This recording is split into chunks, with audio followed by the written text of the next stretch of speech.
What's up, y'all?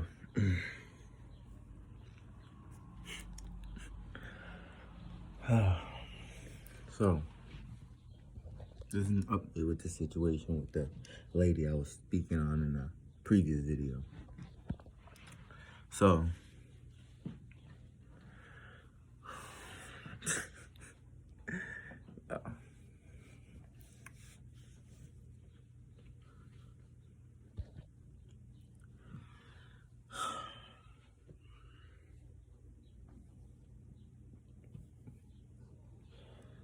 emotional discipline is very important.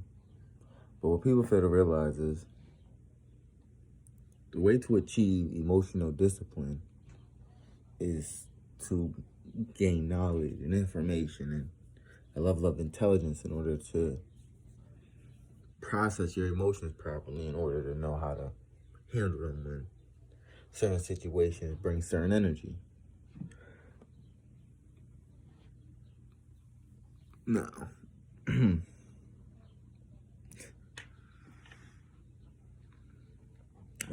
something that's very important when it comes to dealing with somebody is constructive criticism.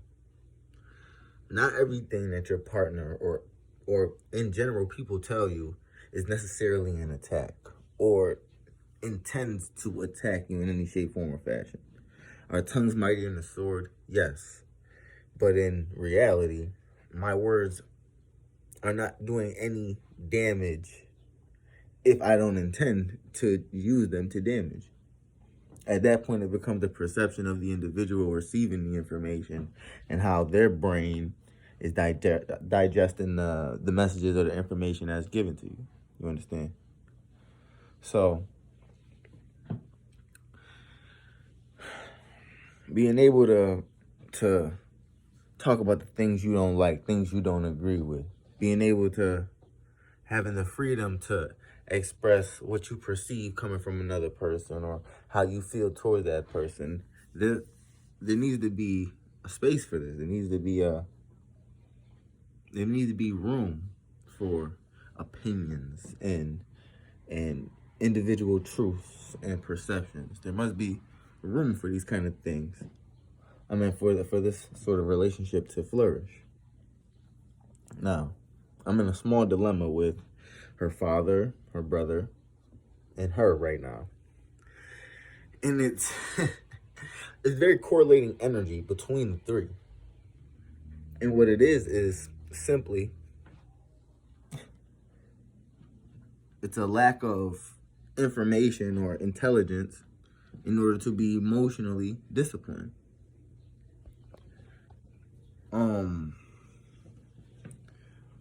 Emotional weakness is very important too. This goes back to being disciplined inside of your emotions. You need to be strong enough to understand that not everything that you feel is correlating to reality.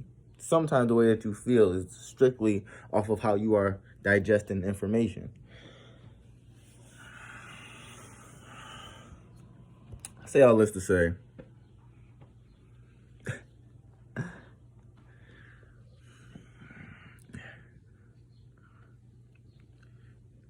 you can't talk to people caught in their ego. It's one of the most difficult conversations. Talking to people caught in their pride and in their ego and this macho tough guy energy. I made an oath to myself not to kill and try not to harm any of my own people. Brothers, sisters, children, grandfathers, uncles, the whole nine. Any form of physical altercations or any violence of any nature, there are a couple other kind of people I could be applying this energy to outside of my own people. Us as black people should not be so willing and just capable of almost senseless, senseless violence towards one another. If it's a man that just so happened to be a black man coming to aggress on me or, take anything from me in any shape, form, or fashion, of course I'm going to defend myself. But the last thing on my mind is to take him off this planet. This man comes from my ethnic pool, despite his misguidance, despite how lost he is, despite how foolish of a man he is, despite how weak he is. Foolish, weak. Despite whatever cloth he comes from, this is nonetheless someone kin to my evolutionary genetic pool. Period. So there should be a high level of mercy for my own people. If I have to get away from a man who I deem to be a liability, then separation has never been hard for me. I'll walk out of a room and never walk back into that room again. Period. But I made a vow to myself to refrain from any physical violence of any nature toward my own people. I'm gonna tell you exactly what I got to tell you, how I need to tell you. I might disrespect you, might cuss you out, My words are my words, but when it comes to being physical, I refrain from that. Nonetheless, that's the energy involved in this situation. Not worried, not stressed, not even. It's a battle won before it even began. You understand?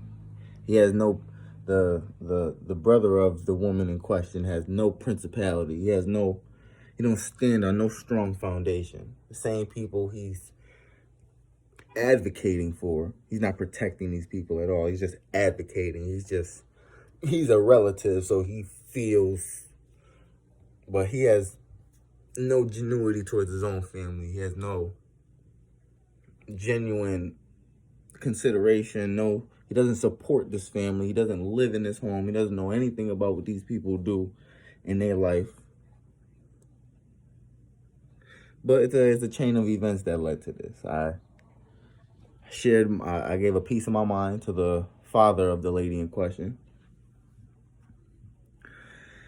And, the reactions were what they were. But from the lady to the father to the brother, it's all emotional. Everything's being looked at from an emotional foundation. It's about how these people feel, and they are driving on their emotions. And for a lot of people, that's all they got.